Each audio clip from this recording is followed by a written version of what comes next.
Assalamualaikum semuanya. Semoga kalian semua dalam keadaan sehat dan dilancarkan rezekinya. Amin ya robbal alamin. Entah kenapa, tanpa sebab, tiba-tiba Baginda Raja menjadi emosian. Ia memaki-maki semua para menterinya. Abu Nawas yang kala itu berada di dalam istana juga tak luput dari amarah Baginda Raja. Saking emosinya, ia mengusir Abu Nawas dan tak boleh lagi menginjakan kakinya ke istana. Beberapa hari setelah peristiwa itu, banyak warga yang mengeluh dengan perubahan sikap Baginda Raja. Ia sekarang mudah emosi dan gampang marah. Bahkan beberapa menterinya ada yang mengundurkan diri karena takut terkena amarahnya. Akhirnya satu demi satu para menterinya mulai berkurang. Hal ini membuat Baginda Raja khawatir. Ia pun membuka kesempatan bagi rakyatnya untuk menduduki jabatan sebagai menteri. Namun tak ada satupun yang berani mendaftar. Menghadapi masalah ini, Baginda Raja bertambah bingung. Kemudian ia bertanya kepada penasehat istana yang masih setia mendampinginya. "Ada apa dengan kerajaan ini? Kenapa jadi begini?" tanya Baginda Raja. "Ampun yang mulia, hal ini dikarenakan sikap Paduka sendiri. Akhir-akhir ini Paduka mudah emosi dan tanpa sebab menghukum menteri yang tidak bersalah. Hal inilah yang membuat mereka tak tahan menjadi menteri istana. Sebaiknya Paduka periksa ke seorang tabib, barangkali ada solusinya," saran penasehat istana.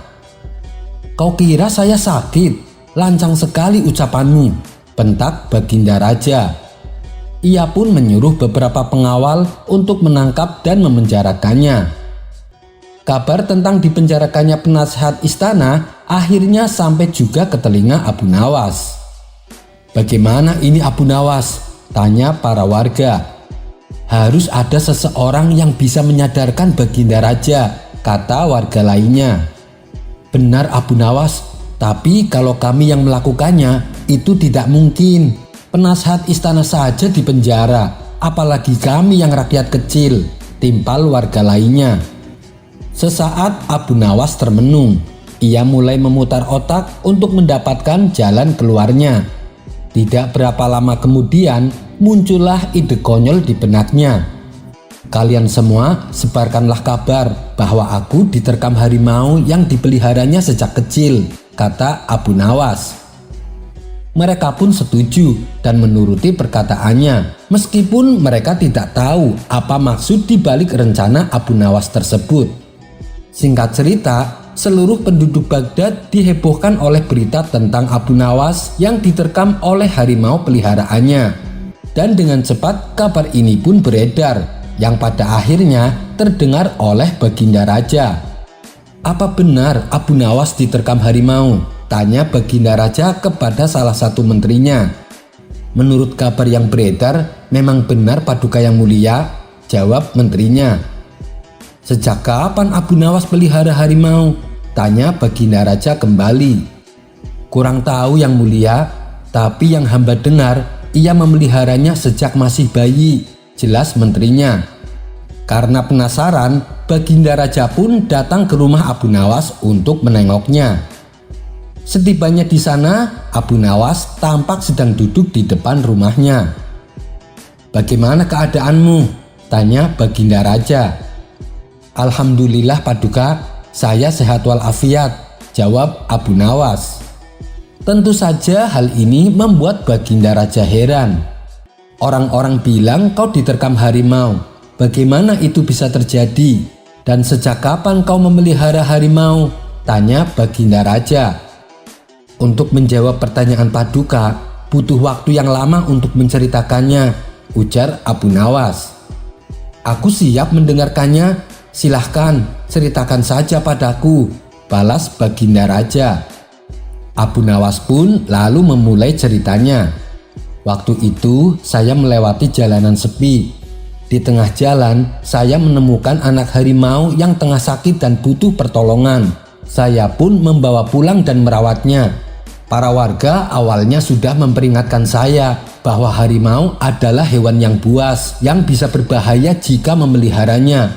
Namun seiring berjalannya waktu, setelah harimau tumbuh dewasa, ia menjadi hewan yang penurut. Para warga pun tidak ada yang takut bila berpapasan dengannya. Bahkan tidak sedikit anak-anak yang bermain dengan harimau milikku. Di sela-sela ceritanya, Baginda Raja bertanya, "Kalau memang penurut, kenapa dia sampai menerkammu?" Abu Nawas lalu melanjutkan ceritanya. Kejadian ini berawal ketika aku keluar kota selama 3 hari dan aku lupa memberinya makan. Setelah aku kembali, dilihatnya harimauku masih berada di dalam kandangnya. Aku pun senang karena dia dalam keadaan baik-baik saja. Tapi ketika aku menghampirinya, tiba-tiba dia menerkamku dan ingin memakanku. Kelaparan selama 3 hari telah mengeluarkan sifat alamiahnya sebagai hewan buas. Ia akan menerkam siapa saja ketika merasa lapar. Untunglah aku masih bisa selamat, tutur Abu Nawas. Lalu kemana harimau tersebut? Apakah sudah dibunuh atau lari ke hutan? Tanya Baginda Raja. Saya melepaskannya dan tak mau lagi memeliharanya. Harimau yang saya ceritakan bukanlah harimau sesungguhnya, Paduka. Harimau ini bisa diibaratkan tabiat buruk kita, seperti cepat emosi atau gampang marah. Jika kita terus memeliharanya, suatu saat tabiat buruk tersebut akan memakan kita. Sifat mudah marah dan gampang emosi akan dengan mudah membuat kita celaka. Maka dari itu, akan lebih membuat kita aman apabila melepaskan tabiat buruk tersebut. Dan jangan pernah sekalipun memeliharanya. Setelah mendengar penuturan Abu Nawas, Baginda Raja pun tersadar. Ia selama ini telah menjadi orang yang mudah emosi dan gampang marah. Oleh sebab itulah satu persatu orang-orang di sekitarnya mulai menghindar dan meninggalkan dirinya. Dan sejak saat itu Baginda Raja bertekad akan membuang semua tabiat buruk yang selama ini dipeliharanya. Kisah selanjutnya. Dahulu ada seorang waliyullah yang terkenal dengan karomahnya. Waliyullah ini bernama Abu Yazid Al-Bustami. Sejak kecil ia memang sudah menunjukkan kelebihannya, bahkan ketika ia masih bayi. Apabila ada makanan haram yang masuk ke dalam mulutnya, Abu Yazid yang masih bayi menangis dan meronta-ronta hingga makanan tersebut keluar dari mulutnya. Barulah ia berhenti dari tangisnya. Suatu ketika di dalam perjalanannya, Abu Yazid merasakan haus yang amat sangat. Kemudian ia menemukan sebuah sumur yang sudah lama tidak terpakai. Dilihatnya sekeliling sumur tersebut tak ada satupun sesuatu yang bisa ia gunakan untuk mengambil air. Sedangkan air yang ada di sumur begitu dalam. Tak berselang lama, datanglah sekelompok anak-anak perempuan yang sedang bergerombol. Mereka sepertinya juga sedang haus usai bermain. Sementara Abu Yazid hanya mengamatinya dari kejauhan. Percuma saja, airnya sangat dalam. Mereka tak mungkin bisa mengambilnya, gumam Abu Yazid dalam hati. Tapi ternyata keajaiban terjadi. Ketika anak-anak berdiam sebentar di depan sumur, tiba-tiba air yang ada di dasar sumur naik ke atas hingga meluber di permukaan. Mereka pun dengan mudah meminum air sumur tanpa perlu bersusah payah mengambilnya. Melihat peristiwa yang menakjubkan itu, Abu Yazid menjadi heran dan penasaran. Bagaimana bisa anak-anak yang begitu polos bisa menaikkan air sumur dalam sekejap mata? Ia pun lalu mendekati anak-anak tersebut dan bertanya kepada mereka, "Doa apa yang kalian baca sehingga airnya bisa naik ke atas permukaan?" Anak-anak tersebut kompak menjawab dengan polosnya, "Kami tadi hanya bertawasul. Wahai sumur, naiklah air dengan keberkahan Syekh Abu Yazid Al-Bustami." Mendengar itu, sontak membuat Abu Yazid terkejut. "Lah, aku ini Abu Yazid, orang yang kalian tawasuli. Tapi ketika tadi aku di sini, airnya sama sekali tidak mau naik ke atas," kata Abu Yazid. Jawaban mereka semakin membuat Abu Yazid bertambah kaget. Dikabulkannya doa berupa naiknya air sumur kepada kami tak lain merupakan buah dari teguhnya keyakinan kami bahwa Anda merupakan wali yang mempunyai banyak kebaikan. Sedangkan Anda tak boleh meyakini bahwa diri Anda sendiri merupakan orang soleh. Kisah ini terdapat dalam kitab Tazkirat Al-Auliya karya Syekh Farid Al-Din Attar. Wallahu a'lam bishawab. Kisah selanjutnya diceritakan wabah penyakit taun akan melanda kota Damaskus. Sewaktu menempuh perjalanan menuju kota Damaskus, segerombolan wabah tersebut bertemu dengan salah satu waliullah. Lalu terjadilah sebuah dialog di antara mereka. "Mau kemana kalian?" tanya waliullah kepada wabah taun. "Kami diperintah oleh Allah untuk memasuki kota Damaskus," jawab wabah taun. Waliullah itu lalu kembali bertanya, "Berapa lama dan berapa banyak manusia yang menjadi korban kalian?" Wabah taun menjawab, 2 tahun dengan 1000 korban yang meninggal dunia." Singkat cerita, setelah 2 tahun berlalu, jumlah korban yang meninggal ternyata mencapai 50 ribuan orang. Dan ketika sang waliullah kembali bertemu dengan wabah tersebut, ia lalu bertanya, "Kenapa dalam 2 tahun kalian memakan begitu banyak korban, sampai 50 ribu orang yang meninggal? Bukankah kalian mengatakan hanya akan memakan korban 1000 orang?"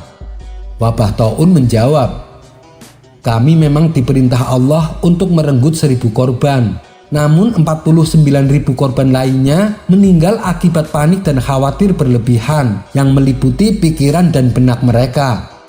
Dalam kisah ini memberikan pelajaran bahwa kepanikan yang berlebihan akan mempengaruhi pada kondisi psikolog manusia, sehingga akan berdampak buruk pada kehidupan manusia itu sendiri. Kisah ini terdapat dalam kitab Hilyatul Auliya fi Tabaqat Al-Ashifa karya Abu Nuaim Al-Asfani. Wallahu a'lam bishawab. Kisah selanjutnya. Bila saja Abu Nawas ingin hidup kaya, tentu dengan mudahnya ia bisa mewujudkan. Bagaimana tidak? Berbagai posisi jabatan menteri telah Baginda Raja tawarkan. Tapi Abu Nawas selalu menolaknya. Padahal kalau ia mau, ia akan mendapatkan gaji besar tiap bulannya. Belum lagi hadiah pundi-pundi uang emas yang sering ia dapatkan dari Baginda Raja. Namun hadiah tersebut tidak ia gunakan sendiri, melainkan ia sedekahkan kepada para tetangganya yang miskin. Abu Nawas bukanlah tipe orang yang suka menumpuk-numpuk harta. Ia adalah sosok yang dermawan dan memilih hidup sederhana. Lantaran sudah biasa hidup pas-pasan, Abu Nawas tidak pernah mengeluh. Hanya saja, hal yang demikian tentu saja berbeda dengan sang istri. Istrinya kadang-kadang mengeluh dengan kondisi ekonominya yang serba pas-pasan. Suatu hari istrinya berkata kepada Abu Nawas, "Wahai suamiku, sampai kapan hidup kita terus-terusan seperti ini? Mengapa tidak kau terima saja tawaran Baginda Raja untuk menjadi menteri? Tentu keadaan ekonomi kita akan jauh lebih baik." Dengan lemah lembut Abu Nawas menjawab, "Wahai istriku, tapi aku hanya mengabdi kepada Allah saja. Itulah kenapa aku tidak mau menjadi menteri." Tanpa diduga, respon sang istri membuat Abu Nawas kaget. "Ya sudah, kalau begitu mintalah upah kepada Allah," jawab istrinya dengan ketus. Dasar Abu Nawas bukannya menenangkan hati istrinya, ia malah sengaja mengerjai sang istri. Ia pun segera keluar dan bersujud di halaman rumahnya. "Ya Allah, berilah hamba upah 100 keping perak," teriak Abu Nawas berulang-ulang. Tentu saja tingkah Abu Nawas ini mengundang perhatian tetangga sekitarnya. Ada yang merasa kasihan, ada juga yang menganggapnya gila. Tapi ada salah satu tetangganya yang ingin mengerjai Abu Nawas. Ia pun melemparkan uang 100 keping perak tepat mengenai kepala Abu Nawas. Abu Nawas yang dalam keadaan sujud langsung merasa kesakitan. "Aduh, siapa sih yang menimpuk?" ucap Abu Nawas sambil memegang kepalanya yang sakit.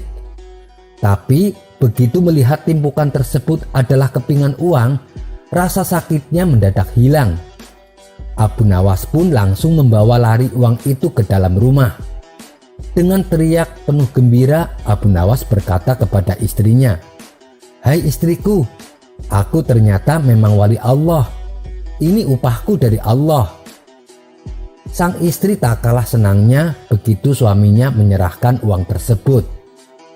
Sementara tetangganya yang mengerjai Abu Nawas itu tidak terima. Niatnya mau mempermainkan Abu Nawas, malah ia sendiri yang rugi. Akhirnya ia pun langsung mendatangi rumah Abu Nawas. "Hei Abu Nawas, kembalikan uangku," ucapnya sewot. "Uang? Uang yang mana?" tanya Abu Nawas pura-pura tidak tahu. "Uang yang aku lempar waktu kamu teriak-teriak di depan rumah," jawab tetangganya. "Oh, tidak bisa. Itu uang pemberian dari Allah. Aku kan tadi berteriak minta uang kepada Allah, dan uang yang jatuh itu pasti jawaban dari Allah," sahut Abu Nawas berkelit. Mendengar jawaban Abu Nawas, tetangganya itu menjadi marah. Ia tidak terima uangnya diambil oleh Abu Nawas. "Hei Abu Nawas, aku akan melaporkanmu ke Tuan Hakim dan aku akan menuntutmu. Ayo kita pergi ke pengadilan," ajak tetangganya itu penuh emosi. "Baik, ayo kita ke pengadilan," tantang Abu Nawas. "Tapi aku tidak pantas ke pengadilan kalau keadaanku seperti ini. Aku tidak punya kuda dan pakaian bagus. Pasti hakim akan berprasangka buruk pada orang yang miskin," tukas Abu Nawas. "Maksudmu apa Abu Nawas?" tanya sang tetangga tak mengerti. "Pinjamkan aku jubah dan kudamu," jawab Abu Nawas. Demi uangnya kembali, sang tetangga itu pun rela meminjamkan jubah dan kudanya. "Kamu akan merasakan akibatnya Abu Nawas. Kamu pasti akan dihukum karena telah merebut uangku," kata si tetangga dalam hati. Tak lama kemudian mereka berdua pun sampai di pengadilan. Lalu keduanya menghadap Tuan Hakim. Di hadapan Tuan Hakim, tetangganya Abu Nawas segera mengadukan kasusnya. Ia bercerita secara detail mengenai kejadiannya. "Oh, seperti itu. Saya mengerti. Tapi saya belum bisa memutuskan kasus ini bila mengambil keterangan hanya dari satu pihak," ujar Tuan Hakim. "Saya juga ingin tahu keterangan dari pihak Abu Nawas. Dengan begitu, saya bisa memutuskan dengan seadil-adilnya. Sekarang, apa pembelaanmu?" tanya Tuan Hakim kepada Abu Nawas. "Tetangga saya ini gila Tuan Hakim," jawab Abu Nawas. Mendengar perkataan Abu Nawas itu, tetangganya langsung emosi. "Hei Abu Nawas, kamu jangan kurang ajar," bentak tetangganya. Keduanya pun segera dilerai oleh Tuan Hakim. "Tolong, hormati ruang sidang. Ini bukan pasar," hardik Tuan Hakim. "Bila kalian mau meneruskan sidang ini, ikuti aturan tata tertibnya." Si tetangga Abu Nawas pun langsung terdiam. "Baiklah, sidang kita teruskan. Tadi kamu mengatakan kalau tetanggamu itu gila. Apa buktinya?" tanya Tuan Hakim kepada Abu Nawas. "Begini Tuan Hakim, ia pikir segala yang ada di dunia ini adalah miliknya. Coba saja tanyakan padanya tentang jubah yang saya pakai dan kuda yang saya kendarai. Pasti semua diakui sebagai miliknya, apalagi uang saya," kata Abu Nawas menjelaskan. Dengan kaget sang tetangga pun berteriak, "Tetapi itu semua memang milik saya Tuan Hakim." "Tuh kan, betul kan apa kata saya? Semuanya pasti diakui olehnya," ujar Abu Nawas kepada Tuan Hakim. Karena dirasa bukti-bukti sudah cukup, maka Tuan Hakim memutuskan bahwa Abu Nawaslah yang berhak atas uang tersebut.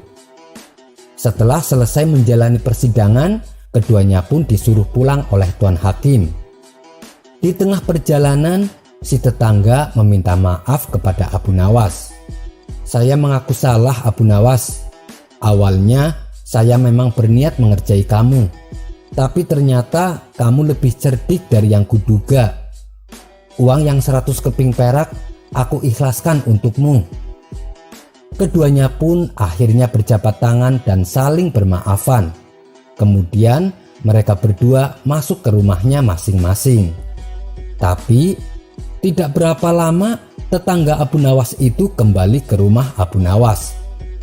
"Hei Abu Nawas, kembalikan baju yang tadi kamu pinjam," teriaknya dari luar rumah Abu Nawas. Iya, nanti aku kembalikan.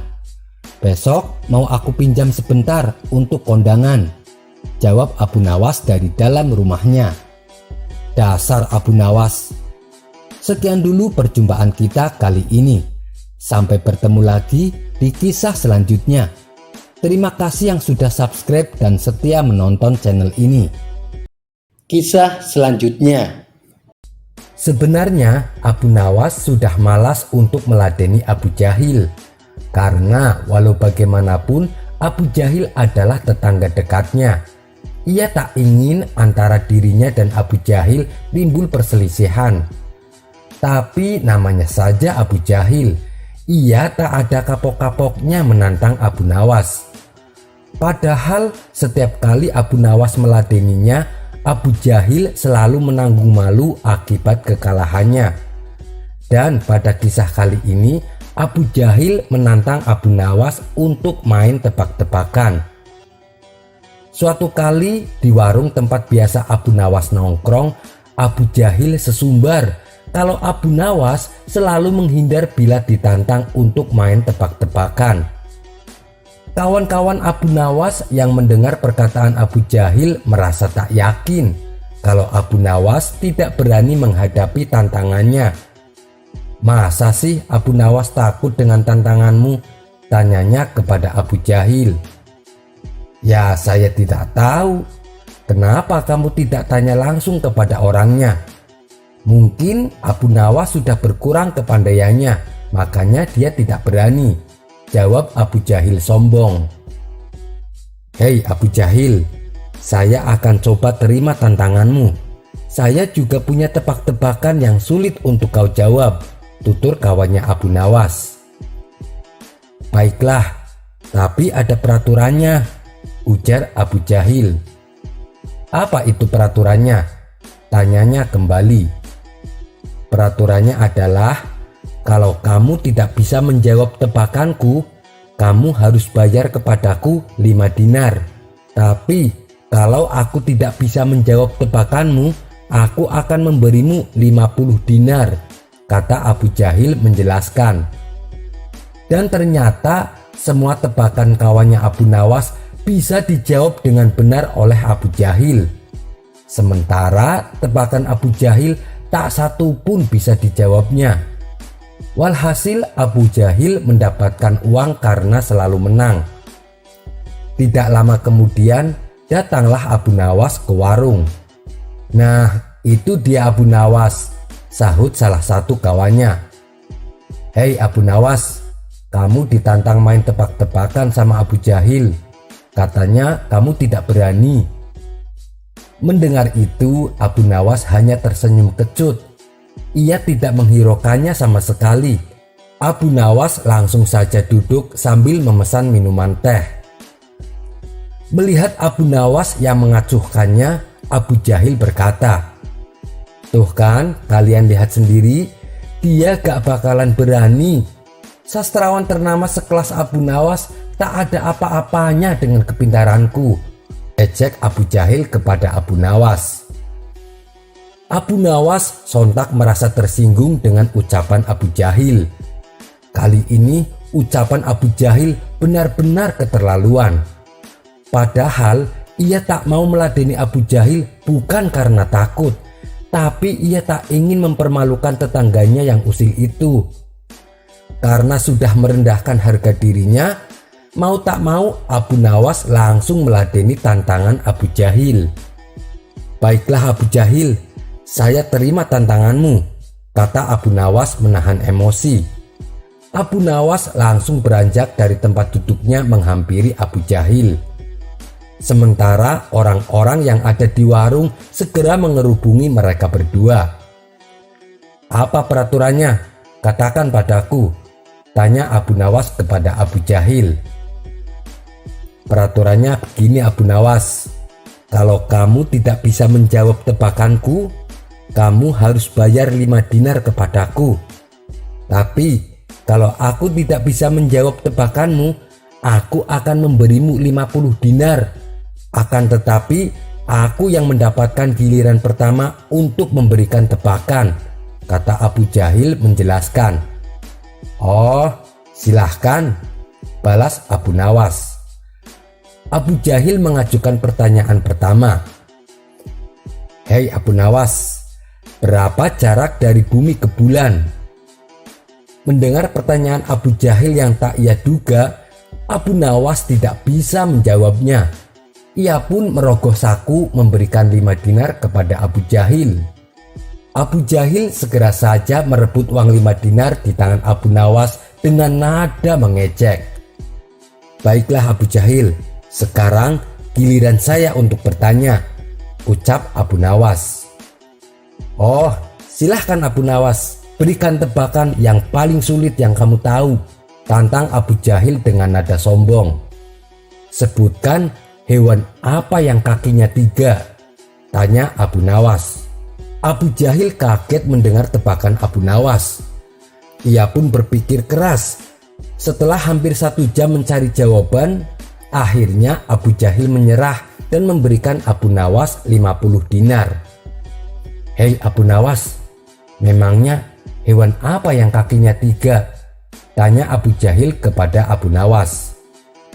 Mendengar perkataan Abu Jahil, Abu Nawas kembali merogoh sakunya dan memberikan 5 dinar kepada Abu Jahil. "Aku butuh jawaban, bukan uang 5 dinar, tukas Abu Jahil. "Kamu kan tanya kepadaku, aku sendiri tidak tahu, makanya aku kasih kamu 5 dinar. Kan perjanjiannya seperti itu," jawab Abu Nawas enteng. "Sekarang gantian aku yang bertanya lagi. Hewan apa yang kakinya 3? Tanya Abu Nawas. "Loh, kok pertanyaannya itu lagi?"